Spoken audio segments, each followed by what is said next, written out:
শুধুমাত্র টাকা পয়সা নয়, ভালোবাসা, সম্মান, যে কোনো জিনিস অপাত্রে দান করা মানেই সেটা মূল্যহীন। তুমি মানুষের জন্য যতই ত্যাগ করো, কর্তব্য করো, তোমার আগে বুঝতে হবে সঠিক জায়গা করছো কি না। যারা এসবের মর্যাদা দিতে জানে না, তুমি যতই তার জন্য করবে সবকিছু অপাত্রে দান করা হবে। তাই তোমাকে আগে বুঝতে হবে কোথায় কিভাবে চলতে হবে। সবাই কিন্তু সবকিছুর পাওয়ার যোগ্য রাখে না। যারা তোমার ত্যাগ, দায়িত্ব, কর্তব্য, ভালোবাসা সবকিছু উপলব্ধি করতে পারবে না, তাদের জন্য যতই করো তোমাকে শুনতেই হবে কি করেছো তুমি। তাই নিঃশব্দে নীরবে তাদের থেকে দূরত্ব বজায় রাখো। তোমরা হয়তো ভাবছো কেন আমি হঠাৎ এই কথা বললাম, এটাই একদম বাস্তব। এই যে যে নিরীহ প্রাণীটা দেখছো, একে যদি আমি মন প্রাণ দিয়ে আদর দিই, ভালোবাসা দিই, ও কিন্তু আমাকে সেইভাবে ফিরিয়ে দেয়। আর একে আঘাত করলে ও কিন্তু তার পাল্টা জবাবও দিতে জানে। এটাই কিন্তু একদম বাস্তব। আমরা অনেক মানুষ আছি যারা শুধুমাত্র লোককে আঘাত দিতে জানি, কিন্তু ভালোবাসাটা দিতে জানি না। আবার কিছু মানুষ আছে শুধু সারা জীবন আঘাত পেয়েই যায়, আঘাতটার মূল্য সেভাবে আমরা ফিরিয়ে দিতে পারি না, কারণ আমাদের মনে একটা আলাদা ভাবনা চিন্তা কাজ করে, সম্মান কাজ করে, সেই জন্য। আজকে কিছু আবেগপ্রবণ কথা বললাম। যাই হোক, দেখো সকালবেলা ওই বাড়ি থেকে কাজকর্ম করে এখন এই বাড়িতে এসছি, এসে এই বাড়ির ঝাড় দিচ্ছি। বাসি কাজ অনেক কিছুই পড়ে আছে, সেইগুলো করতে হবে। সকাল সকাল রান্নাবান্না করব, ঘর দুয়ার ঝাড় দিচ্ছি। তাই জন্য আমরা যারা গ্রামে বাস করি, আমাদের কিন্তু এই সমস্ত কাজবাজ কিন্তু সবসময়ই করতে হয়। শহরের মানুষদের কিন্তু এরকম বড় উঠোন থাকে না, ঝড় বৃষ্টি হলে যে সমস্ত পাতা আবর্জনা পড়ে এগুলো পড়ে না, তাই জন্য কিন্তু ওদের খুব একটা সমস্যা হয় না। তো এই যে আশিবাসি কাজ করলাম, এখন ভালো করে ঝাঁটাটাকে ধুয়ে রাখবো। সকালবেলা আজকে রান্না করব হচ্ছে আলু সেদ্ধ, বেগুন সেদ্ধ দিয়ে ভাত। আগের দিন ঝড় বৃষ্টি হয়েছিল, এই ঘরে রান্নাও করতে পারিনি, কারণ ভীষণ ঝড়ের জন্য আমি আর কি উনুনটা জ্বালাতে পারিনি, গ্যাসটাও ধরছিল না। তাই একটুখানি ম্যাগি বানিয়ে সবাই মিলে খেয়েছিলাম। তাই জন্য না প্রচণ্ড খিদে পেয়ে গেছে, তাই ভাবলাম সকাল সকাল একটুখানি আলু সিদ্ধ, ডিম সিদ্ধ দিয়ে ভাত করি।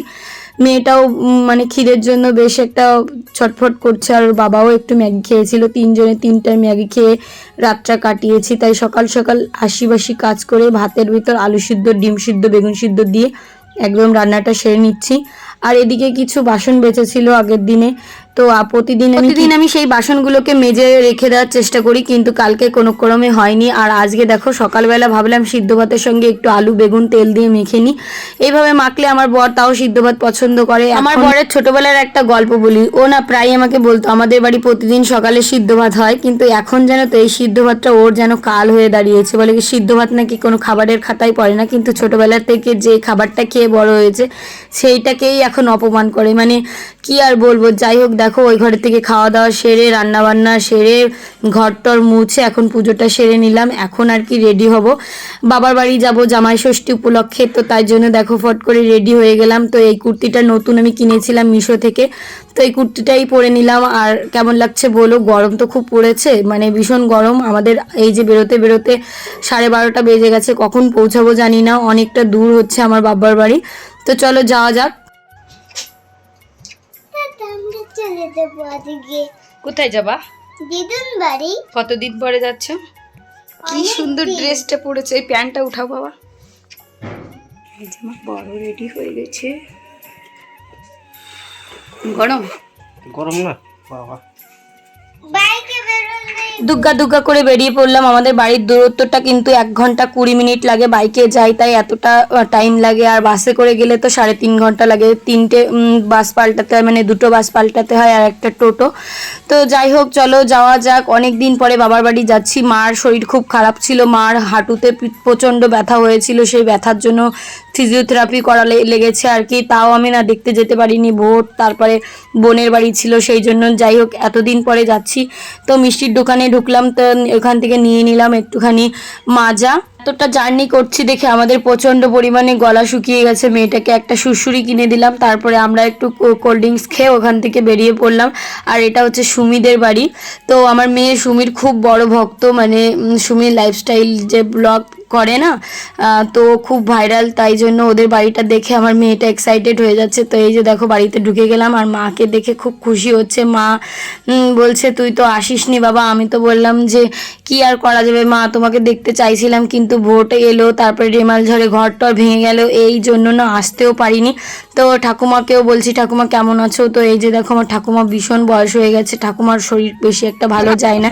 তো ঠাকুমার সঙ্গে আমার ছোটবেলা থেকে আলাদা একটা বন্ডিং ছিল, এখন তো ঠাকুমা অনেক বয়স হয়েছে। তো যাই হোক ঠাকুমাকে এখন একটু প্রণাম করে নিচ্ছি, মাকেও প্রণাম করব। বাবা তো বাড়ি নেই, ষষ্ঠী উপলক্ষে 3 মেয়ে এসছে। তো যাই হোক জামাইরা আসবে, বাবা বাড়িতে নেই, মার ওই জন্য একটু খারাপ লাগছিল যে বাবা আসলে বাজারঘাট করবে, তো বাবা তো কাজে ব্যস্ত, ওই জন্য কিছুই করতে পারলো না। যাই হোক আমরাও খুব মিস করছি, কি আর করা যাবে, বাবা না আসতে পারলে কাজ তো আগে বলো, যেহেতু সাইড নিয়েছে সেইখানে কাজ বাজ আছে। তো এখানে দেখো সবাই মিলে বসে এখন গল্প করছি, আর এই ঘরটায় লাগানো আছে এসি, তো এসিতে ঢুকে আমরা একটু গরমে আনন্দ করছি, মানে ঠান্ডাটা লাগছে যেহেতু বাইরের পরিবেশটা এতটা গরম। আর আমার মেয়ে দেখো বায়না শুরু করে দিয়েছে স্নান করবে, আর এখানে দেখো স্নান করার জন্য সব বাচ্চা কাচ্চারা রেডি হয়ে গেছে। তো এটা হচ্ছে আমাদের বাড়ির সামনেটা, মানে পিছন দিকের সামনে, এটা খুব সুন্দর হাওয়া দেয় সবসময়। তো আমার মেয়েটা পুকুরে নামবে না, সব বাচ্চারা নামা শুরু করে দিয়েছে, ও তো এখন কান্না শুরু করে দেবে। দেখো কি পরিস্থিতিও, মানে ভীষণ ভয় পায়, অদিতিকে ধরে রাখছিল, অদিতি বলছে আমাকে ছাড়, তাও ছাড়ছে না, মানে ওর একটু খুব ভয় করো। আর অদিতিদের বাড়ির পাশে গঙ্গা আছে, তাই জন্য ওর একটা বিশাল সাহস, তো এই চেঁচামেচি করবে, বলছে বান্টি মাসি আমাকে ধরো আমাকে ধরো। কিন্তু আমরা সবাই এখানে দাঁড়িয়েছিলাম, ওই জন্য কোনো ভয়ের বিষয় নেই, তবু বাচ্চাদের তো সাঁতার কাটানো দরকার। ভালো হয়েছে নাম, তুই নাম বেশি এবার সিরিয়াসলি কান দিছে, ভালো হয়েছে, তোমার সাহস নাই। জিনিকে আমি অনেকবার বলেছিলাম তোর নামতে হবে না, তুই নেমে খালি খালি কান্নাকাটি করবি, তো দেখো এখন উঠবে, ও আর কি থাকতে পারছে না, তাই বললাম চল আগে তোকে স্নান করিয়ে দিই। আরও না বাড়ি থেকে স্নান করে এসছে, এখানে এসে সবাইকে দেখেছে স্নান করতে, তাই ওর খুব ইচ্ছা হচ্ছে স্নান করার জন্য। তো আজকে রাত্রেবেলা একটা আলাদা প্রোগ্রাম আছে, যেমন আমার মাসিরা নিমন্ত্রণ করেছে, যেতে হবে, তো সবাই মিলে তাই নিয়ে আলোচনা করছিলাম, এই যে বোন, মা, আমি। তারপরে দুপুরবেলা মা রান্না করেছিল কাতলা মাছের ঝোল, আর হচ্ছে একটা শাকের তরকারি, যাই হোক ভুলে গেছি যেহেতু একটু এডিট করতে লেট হয়ে গেল। তো এখন আর কি খাওয়া দাওয়া করব। আর মার না তিল উঠেছে অনেক, তো সেই তিলগুলো না নিতে পারছিল না, মানে বিক্রি করবে, তিলের দামটা আবার কমে যাচ্ছে, যদি এখন বিক্রি না করে ফসলগুলো রেখে দেয়, তাই জন্য আর কি দামটা কমে যাবে, তাই ভাবলাম চলো আমি আর আমার বোন মিলে এটা করে দিই। মার হচ্ছে হাঁটুর ব্যথা প্রচুর পরিমাণে, তো মার সঙ্গে এই যে তিল প্রায় 4 বস্তা তিল এইভাবে বলিয়ে দিলাম। এগুলো কি বলে তোমরা বলো, আমরা তো বলোনো বলি। তো ভীষণ হাওয়া দেয়, দেখো হাওয়াতেই হয়ে যাচ্ছে, কোনো আলাদা করে ফ্যান লাগানোর দরকার পড়েনি। তারপরে বিকালবেলা মা আবার মাঠে গেছিলো, তো মা না এই যে মাঠে ঘাটে যাওয়ার জন্য অনেকটা দূর মাঠ, মানে যেখানে আর কি ফসল করে সেখান থেকে আনতে প্রচুর কষ্ট হয়, তার জন্যই কিন্তু মার এই হাঁটু ব্যথাগুলোর দোষটা হয়েছে। তো আমরা রেডি হয়ে যাওয়ার পরে মাকে হেল্প করতে গেছি, এদিকে বিমল আর শিল্পীও গেছে হেল্প করতে, মানে আমার বোনের বর আর বোন। তো আমি তো রেডি হয়ে গেছি, মাকে বলছি চলো মা আমি তোমাকে নিয়ে যাচ্ছি। তারপরে দেখো আমাদের বেরোতে বেরোতে রাত 10টা মানে 8টা বেজে গেছে। তো এখানে আমার মাম্মা আমার ফোনটাও ফেলে দিল, কি আর করা যাবে, ওকে একটু ভিডিও করছিলাম। আর এই যে দেখো সবাই রেডি হয়ে গেছি, রাত্রেবেলায় বেরোবো। আমার মাসির বাড়ির দূরত্ব আমাদের বাড়ি থেকে প্রায় ওই 13 কিলোমিটার দূর, তবুও রাত্রেবেলা বেরোচ্ছি। শিল্পী আর বর্ণালী একটা স্কুটিতে করে গেল, আর আমরা সবাই মিলে এই ভাগে যোগে করে গেলাম। ভালো নেই, কি হয়েছে? ভালো আছো বর্ণালী? তোদের কষ্ট হয়েছে?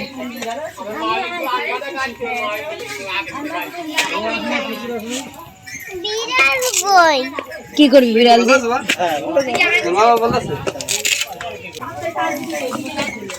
করে মিষ্টি মাটা কই? এই না কে উঠে গেছে? কি উঠবুনু? বলি ঘুমালো। আচ্ছা মা আসে ডাক শুনে আবার মিষ্টি মাটা কই? মানছি বুক তনু বোট টোট সরা আর ফ্যানও সরা। আমার মেয়ে মিষ্টি মা কই? এই ছোটকা ও ফ্যানের স্পিড নাই তো এগে ফ্যানে। মাম্মা টেবিল ফ্যানই চলে। ও মাম্মা মাম্মা রে, আরে এটা হচ্ছে আমার মাসি আজকে রাত্রেবেলা আমাদের সবাইকে নিমন্ত্রণ করেছে। আজকে যদিও জামাই ষষ্ঠী না, জামাই ষষ্ঠীর আগের দিন, তারপরেও আমার মাসি সবাইকে ডেকেছে। আমার মাসি কি কাজ করছে, কতজন আছে দাঁড়াও দেখাচ্ছি তোমাদের সবাইকে। মাসি একটু হাই বলে দাও। হাই। এই যে বসি, অনেকদিন পরে মাসির সঙ্গে দেখা হলো, তোমাদের দেখাচ্ছি দাঁড়াও কে কে। বর্ণালী, এই যে পানের কথা বলিস না রে, এখন আমি সত্যি পারবো না। এই যে আমার বোন শিল্পী, এই যে আমার সব থেকে প্রিয় বোন, যে আমাকে আমার ইউটিউব জার্নিতে বিশাল বড় সাপোর্ট করে, আর প্রতিদিন আমার ভিডিওগুলো দেখে। সত্যি আমার বোনটা তুই বড় হওয়া তাই চাই। এই যে আমার বোনটা খুব ভালো, সত্যি আমার বোনের, এই তোমরা চিনে রাখো, ওর একটা চ্যানেল আছে, আমি বললাম না আমার নাম এখন না, তুই আগে বড় হওয়া তারপরে আমার নাম হবে। ও দিদি মম, দাঁড়াও। ওই যে আমার বোন, আর এই যে একটা বোন ফেসবুকে বিশাল মানে ভিডিও ছাড়ছে, খুব ভালো লাইভ ভিডিও করে, লাইভ ভিডিওতে খুব মজা পাবে। তনুশ্রী পাপাদার, তোমরা গিয়ে দেখতে পারো।